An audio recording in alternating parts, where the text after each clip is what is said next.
अजितदादांची भेट घेतलेली आहे, बैठकीत नेमकं काय झालंय, कशा संदर्भात बैठक? आज पुणे शहरामध्ये जी बैठक पालकमंत्री अजितदादांच्या अध्यक्षतेखाली झाली त्याच्यामध्ये शेती व पिण्याच्या पाण्याच्या बाबतीतली चर्चा झाली। कुकडी प्रकल्पाच्या माध्यमातून माझ्या मतदारसंघामध्ये नगर जिल्ह्यामध्ये तसंच करमाळ्यामध्ये जे पाणी येतं ते कुकडी आवर्तन हे 1 मार्चला सुरू व्हावं अशी विनंती केली। त्यांनी मान्यता दिली। आम्ही त्यांना सांगत होतो आवर्तन हे 40 ते 42 दिवसाचं व्हावं, तर किती दिवसाचं होईल याच्यावर तरी अजून काय फायनल झालेलं नाही। ते 36 म्हणत आहेत अधिकारी, पण आम्ही विनंती केली कुठल्याही परिस्थितीमध्ये 40च्या खाली ते आवर्तन नको। आणि एक त्याच्यानंतर सुद्धा जून महीने आसपास अजून एक अमृत नोनी आर्थो प्लस, ये एक प्रूवन फॉर्मूला है। इसमें मौजूद नोनी फल के गुण और आयुर्वेदिक जड़ी बूटियां शरीर को जरूरी पोषक तत्व देने के साथ साथ हड्डियों और जोड़ों के घिसने, उनमें होने वाले सूजन और दर्द को रोकने में मदद करता है। दर्द मुक्त जीवन के लिए अमृत नोनी आर्थो प्लस आपल्याला करावं लागेल। मे एंड आणि जूनला असेही त्यांना विनंती केलेली, पण 1 मार्चला कुकडीचं आवर्तन हे सुटत आहे। घोड प्रकल्प हा 1 मार्चला त्यातून पाणी सुटणार आहे। त्याच्यानंतर आमदार ठरवतील असं त्याच्या पुढचं आवर्तन हे दिलं जाणार आहे। तसंच सिन्याचं जे धरण आहे माझ्या मतदारसंघामध्ये कुकडी प्रकल्पातून तिथं पाणी दिलं जातं। मी हा मुद्दा मांडला, या बाबतीतली चर्चा झाली। दुर्दैवाने माझ्या मतदारसंघातले माझे जे विरोधक राम शिंदे त्यांनी तिथं पाण्याची जरूरत नाही असं सांगितलं। हे खरं तर आश्चर्यच आहे। एखाद्या लोकप्रतिनिधींनी पाणी आपल्या मतदारसंघात यावं यासाठी प्रयत्न करावे, पण त्यांनी सांगितलं तिथं पाणी त्यामुळे कुकडीतून पाणी देऊ नका असं त्यांनी तिथं सांगितलं अप्रत्यक्षपणे।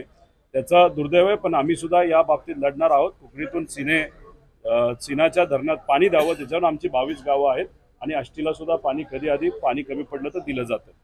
भीमा नदीतून पाणी हे एप्रिल महिन्यामध्ये सोडण्यात यावं, त्याचं मुख्य कारण दौंड, तिथं सुप्रियाताईंनी सुद्धा हा मुद्दा मांडला। दौंड, इंदापूर तसंच कर्जत या भागातले अनेक शेतकरी याच्यावर अवलंबून आहेत। त्यामुळे एप्रिल महिन्यामध्ये पाणी सकारात्मक दृष्टिकोनातून सोडलं जाईल असं दादांनी तिथं सांगितलं। त्याचं स्वागतच आम्ही सर्वजण करतो। त्याच्याचबरोबर उजनी प्रकल्प आणि इतरही ह्याच्यातून शेतकऱ्याला जी काय पाणीपट्टी लावली जाते त्याच्यामध्ये 5 ते 6 पट वाढ केली गेली आहे। हा विषय जेव्हा आदरणीय अजितदादांसमोर मांडला तेव्हा दादांनी अधिकाऱ्यांना सांगून GR येत आहे, त्याच्या बाबतीत नक्कीच शेतकऱ्याला कुठेतरी सवलत ही दिली जाईल असं सांगितलं। त्याचंही स्वागत करतो। तो GR कधी येईल हे बघावं लागेल। आणि सुप्रियाताई जेव्हा आल्या होत्या दौंड, इंदापूर, बारामती आणि पुरंदर इथं जी पाण्याची कमतरता आहे ती लवकरात लवकर तिथं आवर्तन सोडून पाणी शेती आणि पिण्यासाठी हे देण्यात यावं असे ताईंनी विनंती केली। अशा पद्धतीची चर्चा आज दादांच्या उपस्थितीमध्ये या बैठकीमध्ये झालेली आहे। दादा एकंदरीत जर पाहिलं तर या पाण्याला बैठकीला आले होते दादा, नेमकं कुठले मुद्दे घेऊन राजेश टोपे खरं तर उपमुख्यमंत्र्यांना भेटायला आले? आमची जी बैठक चालू होती त्या बैठकीमध्ये राजेश टोपे साहेब तर मला काही दिसले नाहीत। आले असतील तर मला माहीत नाही, पण त्यांचा कुठला विषय हे मला आता तरी सांगता येणार नाही। पण माझ्या अंदाजाने रायगडकडे ते निघाले असावेत, इथं आले असतील तर मला माहीत नाही। रायगडमध्ये आज नव्या चिन्हाचं अनावरण तुमच्या सगळ्यांच्या हस्ते होते, पवार साहेब सुद्धा उपस्थित राहणार आहेत का?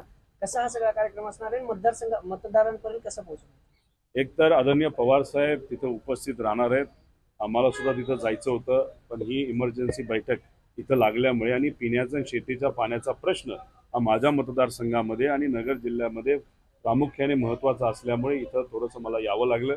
इथं पोहोचता येईल का हे बघावं लागेल, पण हे चिन्ह घेऊन जाणं हे तसं सोपं आहे। व्हॉट्सॲप, सोशल मीडियाचा वापर हा मोठ्या प्रमाणात केला जाईल। तसंच सामान्य लोकही महाराष्ट्रातली आतुर होते साहेबांना कुठलं चिन्ह मिळतंय, आणि साहेबांना जे तुतारी चिन्ह मिळालेलं आहे ते एक संघर्षाची भूमिका तिथं सांगणारं चिन्ह आहे, आणि ते चिन्ह मिळाल्यानंतर लोकांमध्ये आनंद आहे। फक्त कार्यकर्ते आणि आमची जी संघटना या माध्यमातून लोकांपर्यंत जास्त ताकदीने आम्हाला पोहोचावं लागेल। चिन्हाचाच विषय अमोल मिटकर यांनी आवाहन केलेलं आहे जितेंद्र आव्हाडांना की त्यांनी तुतारी वाजून दाखवली तर 1 लाख रुपयाचं बक्षीस देईल अशी ह्याच्या गोष्टीत बोलत नाही। काही राज्याच्या हितासाठी, लोकांच्या हितासाठी एखाद्या विचारवंताने जर मुद्दा मांडला असेल आणि त्या डिबेट करायचा असेल तर मी डिबेट करायला तयार आहे। कुकडीच्या आवर्तनामध्ये जर आपण पाहिलं तर जुन्नरकरांचा विरोध होताना एकंदरीत पाहायला मिळतोय. जुन्नर मधील जनता असेल, आंबेगाव मधील जनता असेल, ती या आवर्तनाला विरोध करताना एकीकडे दिसून येते. कसं आता एकंदरीत पाणी किती आहे, कसं आहे, या बाबतीतला अधिकाऱ्यांनी तिथं आराखडा हा मांडला. तिथं सर्व आमदार होते, नेते होते, दादा पालकमंत्री आणि या जो प्रकल्प आहेत पुणे जिल्ह्यातले त्याचे ते अध्यक्ष आहेत. त्यांच्या मार्गदर्शनाखाली ठरलेलं आहे 1 मार्चला आवर्तन सोडायचं आणि ते सुद्धा आम्ही विनंती केलेली 40 दिवसाचं असावं. आता 40 का 36 का 38 हा निर्णय दादा घेतील, पण तरी सुद्धा खालची लोक जी आहेत ते खऱ्या अर्थाने 40 दिवसाचं नाही तर 42 दिवसाचं आवर्तन मागत आहेत. दादा अमोल मिटकरी जे आहेत एका IPS अधिकाऱ्याला फोनवरून गुन्हा दाखल विषयी दमबाजी करतानाचं व्हायरल झाले.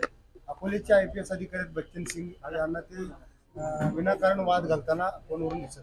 एक तर ज्या व्यक्तीबद्दल तुम्ही प्रश्न विचारत आहात त्याच्याबद्दल जेवढं कमी बोलाल तेवढं चांगलं आहे. पण एक सांगतो, या महाराष्ट्रामध्ये जे काही लाभार्थी आहेत, नाही तर ज्याला आपण मलिदा गँग म्हणतो, नाही तर जे काही असे पदाधिकारी आहेत त्यांना असं वाटतं की सत्तेत ते आहेत म्हणजे ते हिरो झालेत, ते सगळे बॉस झालेत, अधिकाऱ्याला नीट बोललं जात नाही, अधिकाऱ्यांचं निलंबन केलं जातं, सामान्य लोकांचे मुद्दे, सामान्य लोक जेव्हा साहेबांच्या बाजूने बोलतात नोकरीवरनं काढलं जातं, त्यांचा आवाज दाबला जातो, धमकी दिली जाते.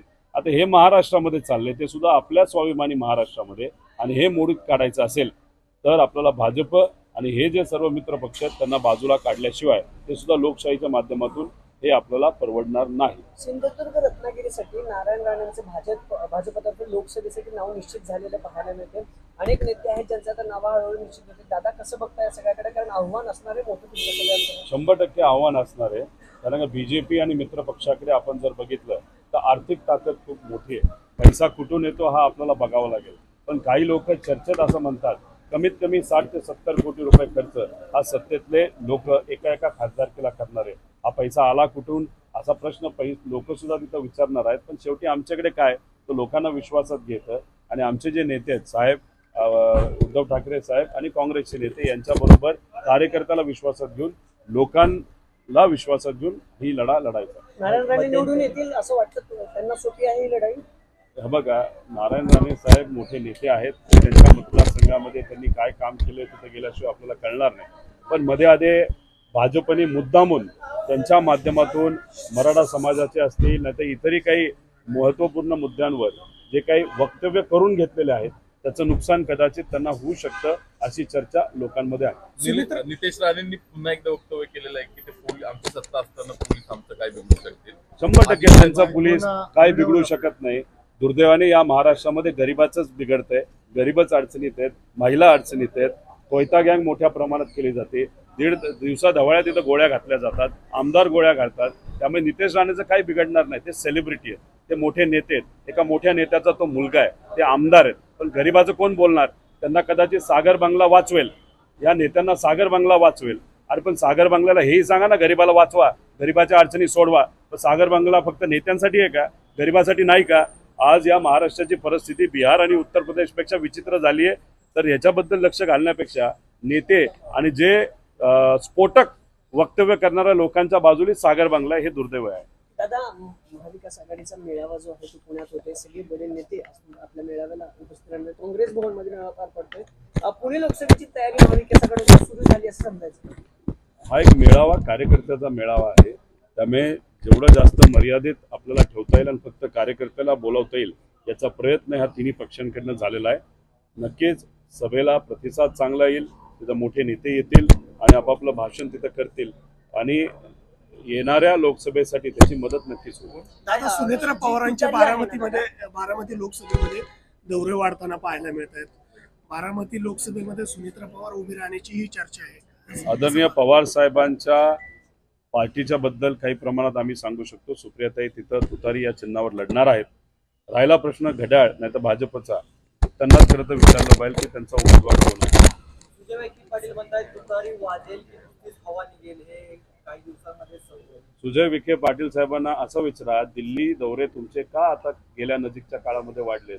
त्यांचंच तिकीट कापलं जाईल का काय अशी चर्चा सुरू झाल्यानंतर अमित शहाला 10 वेळा तुम्ही, अमित शहा साहेबांना 10 वेळा तुम्ही भेटता, त्याच्यावरनं हवा कोणाची निघाली हे एकदा लोकांना तुम्ही कुठेतरी सांगा. आणि हवा काढणारे लोक हे तुमच्याच पार्टीतले आहेत का हे सुद्धा लोकांना तुम्ही स्पष्ट करा. दादा शेतकरी नेते सदाभाऊ खोत त्यांनी एक ठिकाणी बोलताना असं म्हटलेलं आहे की शरद पवार साहेब आधुनिक काळातले शकुनी मामा. काय उत्तर? बघा, कोणाबद्दल बोला तुम्ही? खोत. सदाभाऊ खोत. सदाभाऊ खोत साहेब बोलताना काय बोलतात? शेतकऱ्यांच्या बाजूने लढत असताना आम्ही नाटक करत होतो, दुधात पाणी टाकायचो. आता शेतकऱ्यांसाठी लढत असताना तुम्ही मनापासून लढलं पाहिजे. तुम्ही जर खोट्या मनाने लढून एकदा सत्तेत गेल्यानंतर शेतकऱ्याला तुम्ही विसरत असाल आणि त्यांच्याबद्दल तुम्ही मला जर प्रतिक्रिया विचारत असाल तर मी तरी नक्कीच त्यांच्याबद्दल काही बोलणार नाही. दादा एक